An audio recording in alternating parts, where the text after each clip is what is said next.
Yo, what up, Daily Show fam? Welcome to our weekly luxury and finance rundown where we break down the biggest money moves and wildest market swings. And let me tell you folks, this week was a doozy. We're talking billionaire philanthropy, tech industry turmoil, and even some drama from Westeros. Remember when billionaires were shadowy figures controlling the world? This week, one stepped into the light to do some good. Robert F. Smith paid off Morehouse College's graduating class's student loan debt. Is this a new era of billionaire benevolence or a publicity stunt? We'll dive in. And Jamie Oliver's restaurant empire is crumbling faster than a gingerbread house. We'll explore what went wrong and its impact on the food industry. Plus, the Game of Thrones finale left fans feeling victimized by bad writing. We'll discuss why the show's ending could impact its profitability. Buckle up, folks, because we're navigating billionaires, bankruptcies, and bad TV. Let's do this. So, Robert F. Smith, huh? The man's worth billions, and he decided to use some of that money to wipe out the student loan debt of an entire graduating class. That's a power move right there. Imagine walking across that stage, diploma in hand, thinking you're about to enter the real world saddled with debt, only to find out that your commencement speaker just paid it all off. That's the kind of plot twist you only see in movies. Now, I know what some of you are thinking. Trevor, that's awesome. Maybe this is the start of a trend. Maybe all the billionaires are going to start giving their money away. And hey, I'm all for a little billionaire guilt leading to some positive social change. But let's be real, folks. This is probably a one-off. For every Robert F. Smith, there are dozens of other billionaires out there who are more interested in launching themselves into space or buying another yacht the size of a small country. But even if Smith's act of generosity doesn't spark a wave of billionaire philanthropy, it does shine a light on a very real issue: student loan debt. It's a crushing burden that's holding back millions of young people from achieving their full potential. So, while we're applauding Smith for his generosity, let's not forget the systemic problems that made his gesture necessary in the first place. Switching gears from billionaire good deeds to, well, less than good news in the culinary world. Celebrity chef Jamie Oliver, known for his cooking shows and healthy eating campaigns, is facing a tough reality. His UK restaurant empire is collapsing. 22 of his restaurants have gone into administration, a British term for bankruptcy, leaving over 1,000 people without jobs. This isn't just bad news for Oliver, it's a reflection of the challenges facing the restaurant industry as a whole. Rising food costs, increased competition, and changing consumer habits are making it tougher than ever for restaurants, especially chains, to stay afloat. Think about it. People are more conscious of their budgets and healthier options, making it harder to justify splurging on a fancy meal out. Plus, with food delivery apps at our fingertips, sometimes it's just easier to stay in our sweatpants and order a pizza. Oliver's struggles serve as a cautionary tale for even the most recognizable names in the food industry. It highlights the need for adaptability and innovation in a rapidly changing market. Winter finally came for Game of Thrones, and let's just say, not everyone was happy about it. The final season of HBO's fantasy epic left a lot of fans feeling disappointed, even betrayed, by the rushed storylines and questionable character arcs. Now, I'm not here to debate the merits of the final season. Honestly, I'm still trying to figure out what happened with that coffee cup.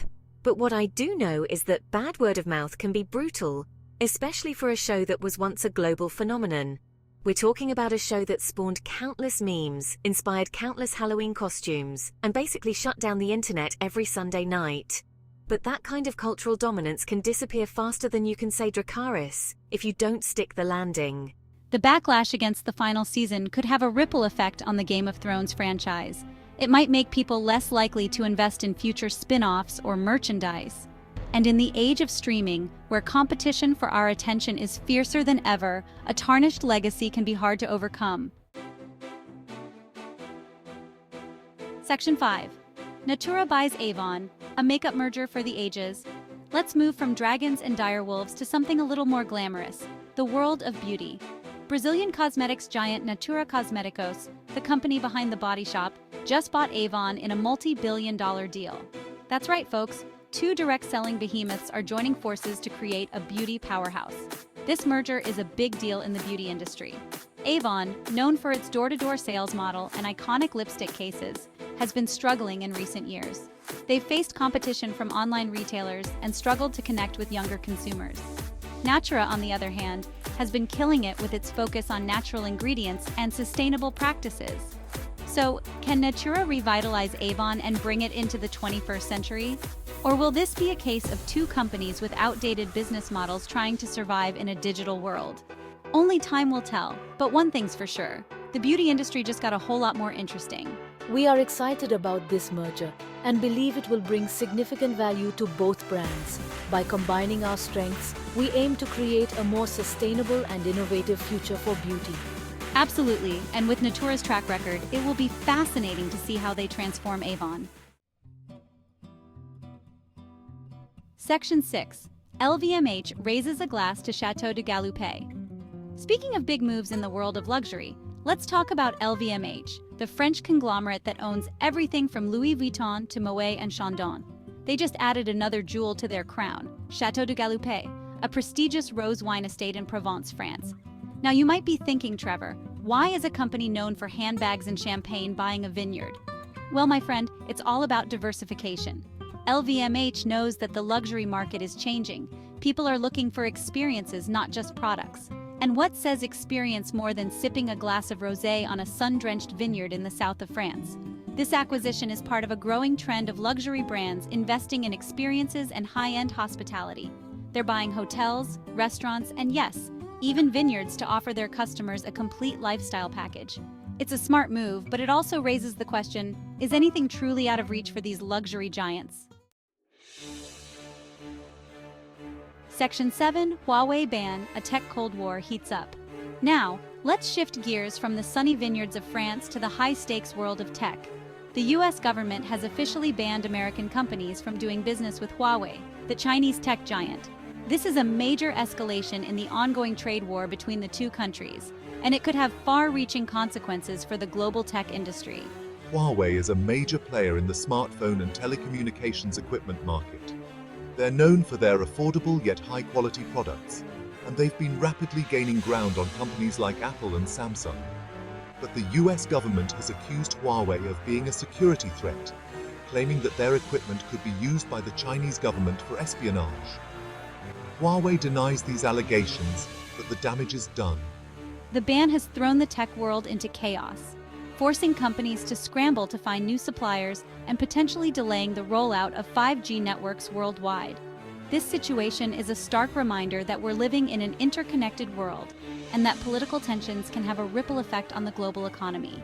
It also highlights the growing rivalry between the US and China for technological dominance. This is a story that's far from over, and it's going to have major implications for all of us. Section 8, India's solar power play, a bright spot in the energy sector. In the midst of all this talk of trade wars and tech turmoil, let's end on a more positive note. India, the world's second most populous country, is making major strides in renewable energy.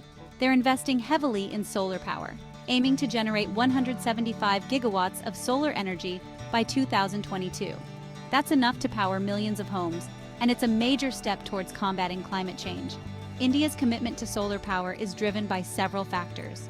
First, they have abundant sunshine, making solar a natural choice.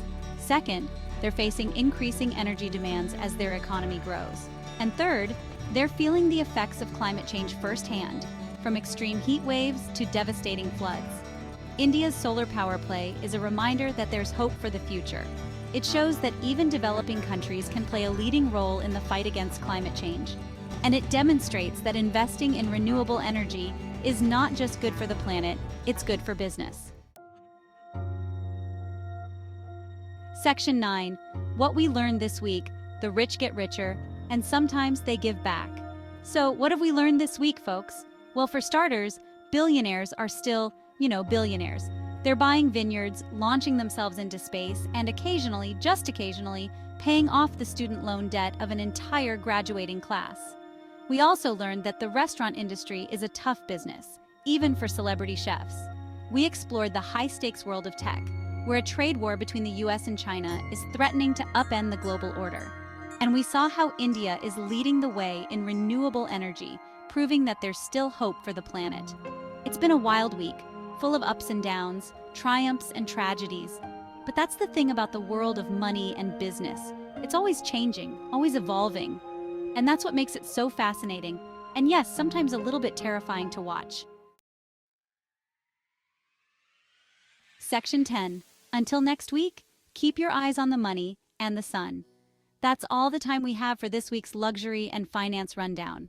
But don't worry, folks, we'll be back next week with more insights, more analysis, and more jokes about billionaires buying things they don't need. In the meantime, keep your eyes on the money and maybe invest in some sunscreen. You know, just in case those billionaires decide to block out the sun with their giant space lasers. Just kidding. Or am I? Until next time, stay woke and stay wealthy, or at least try to. Peace out.